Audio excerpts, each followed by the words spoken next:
United Kingdom's most watched television series, Sherlock, is an adaptation from The Final Problem by author Conan Doyle, which describes the two characters, Holmes and Professor Moriarty, who plunge to their death together down the Rackenbath Hall. However, few significant differences in artistic entity could clearly be seen as shown in this video.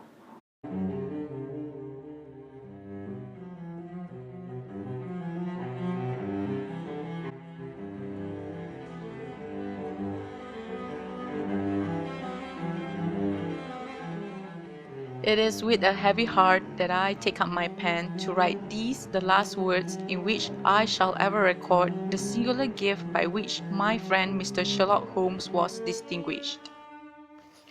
In the text, Watson was writing the last account which he had with Sherlock.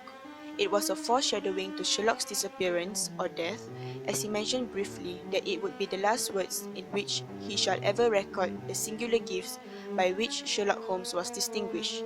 He mentioned the first case, which brought them together at the period of the study in Scarlet up to the time of his interference in naval treaty.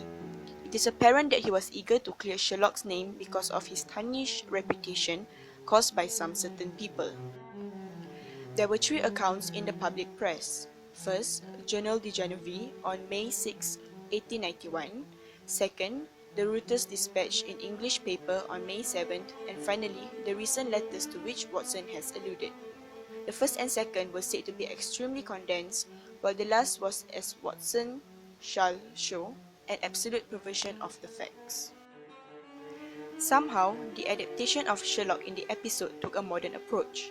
The difference is at the beginning, Watson was in the room with his psychiatrist. It was changed to a consultation instead of writing a letter. It was raining at that moment. However, in the text, the weather was not indicated. Watson asked the doctor whether she had read the paper or watched television, which clearly shows the difference in mass media. The purpose of Watson seeing the psychiatrist is to sort out his feelings. Lastly, after much difficulties, Watson told her, "My best friend Sherlock Holmes is dead." This is a foreshadowing to the death of Sherlock Holmes at the end of the episode, which is also similar to the original text. The fact is that, upon his entrance, I had instantly recognized the extreme personal danger in which I lay. The only conceivable escape for him lay in silencing my tongue. In an instant, I had slipped the revolver from the drawer into my pocket and was covering him through the cloth. "Have you any suggestion to make?" I asked. "You must drop it, Mr. Holmes," said he, swaying his face about. "You really must, you know." "After Monday," said I. "Danger is part of my trade," I remarked. "That is not danger," said he. "It is inevitable destruction.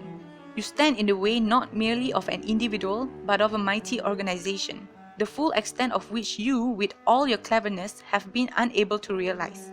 You must stand clear, Mr. Holmes, or be trodden underfoot." This particular scene has differences that can be vastly seen in both the text and TV series in terms of content-wise. In the text, Moriarty is a powerful figure as described by his characteristics, and Sherlock is a bundle of nerves around Moriarty. He undermines Sherlock, as we can see that Sherlock had slipped a revolver from the drawer into his pocket for his own protection. This shows that Sherlock feels threatened by Moriarty's presence. But somehow, Moriarty is smart enough to notice Sherlock's action. Sherlock then lays the revolver on the table, but then picks it up again when Moriarty reaches into his pocket. This shows that Sherlock is clearly on his guard against Moriarty. The rest of their conversation results in Moriarty warning Sherlock to stay clear of his path. Part of the conversation foreshadows Moriarty harming Sherlock. However, in the TV series, Sherlock welcomes Moriarty to his house. Sherlock prepares for Moriarty's arrival by boiling water for tea and seemingly to have left the door unlocked. Sherlock is also calm as he is playing the violin upon Moriarty's entrance. They then proceed to have an amicable talk where Moriarty mentioned about the final problem twice, saying that he owes Sherlock a fall, which foreshadows what happens at the end of the episode. We had turned to do so when we saw a Swiss lad come running along it with a letter in his hand. It bore the mark of the hotel which we had just left and was addressed to me by the landlord. The major difference between the text and the TV series on how Watson's being tricked can be seen by its portrayal of communication tools. we found the television episode to be quite excellent when it comes to portraying modern technology. It is well depicted during the scene when Watson received a phone call by a paramedic informing him about the landlady who got shot a while ago. Hearing the news, Watson rushes out of the hospital building. He tried to drag Sherlock along with him, but Sherlock refuses to do so and insisted on staying behind. Unknowingly, it was a plan made by Moriarty to pull Watson out of the setting, therefore he created a situation to force Watson to leave Sherlock all by himself. Sherlock secretly sends a message to Moriarty right after Watson leaves the room. We can see that the television series makes a huge alteration in order to portray the current communication tool, which is a phone call, to suit the representation of the current time period. The case is different for the text, as the medium used by Watson and the Swiss lad to communicate is by a handwritten letter, as the text is set during Victorian era. In the novel, the landlord delivers the news to Watson by a handwritten letter. In comparison with the TV series, the text shows Watson being tricked by Moriarty and leaves Sherlock alone with the Swiss lad after receiving a handwritten letter. The letter bears a mark from the hotel which they had just left a while ago, thus reassures Watson about the English woman who falls sick and needs his help. Hence, Watson leaves after asking Sherlock to stay with the Swiss lad as his guide and companion. 2 lines of footmarks were clearly marked along the further end of the path, both leading away from me. I shouted, but only the same half-human cry of the fall was borne back to my ears.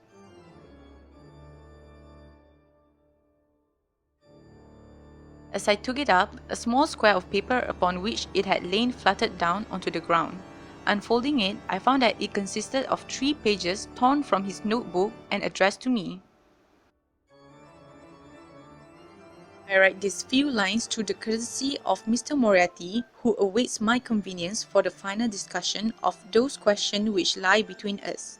He has been giving me a sketch of the methods by which he avoided the English police and kept himself informed of our movements. The differences can clearly be seen between the TV series and the text. First, the method used to deliver the message to Watson. In the original text, it used a letter.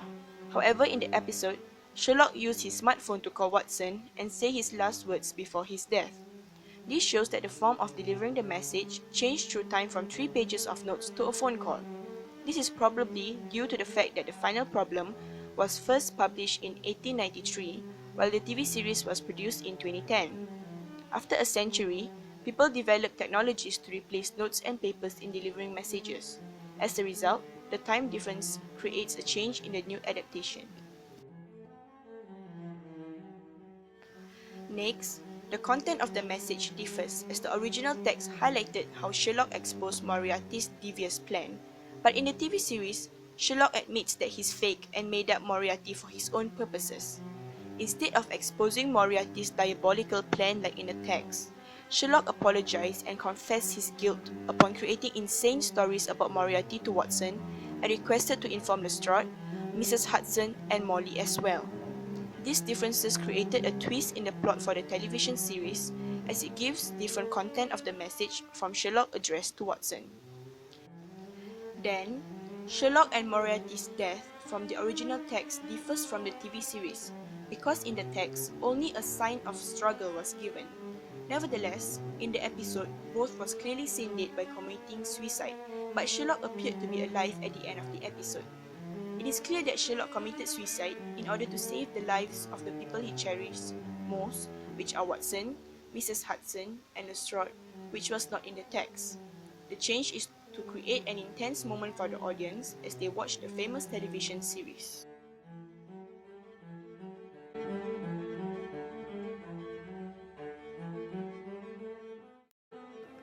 All in all, the differences in artistic entity between the television series and the original text that visible in the eyes of the audience are the use of technology as a medium of communication, different time and place settings, characters and characteristics depicted, and lastly, plot twists in the storyline.